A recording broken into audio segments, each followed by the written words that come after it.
Hi guys! For today's video is maglagay tayo ng mantika. Kunti lang ating mantika guys kasi para hindi masyado mantika. Lagay natin. Gigisa tayo ng bawang muna. Bawang. Sibuyas. Okay guys, no? Hindi lang natin yan padamihan kasi wala tayong cream. Ha? Wala tayong cream. Tapos, kasi ito, ihalo natin, igisa natin siya. Nakabinta kasi ng kalakal, kaya nakaulam kami ng ganito. Alam mo guys, sa probinsya namin, mura lang to.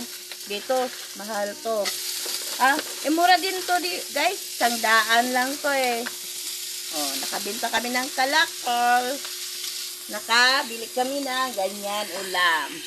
Halo-halo na guys. Ayan. Okay guys, thank you for watching.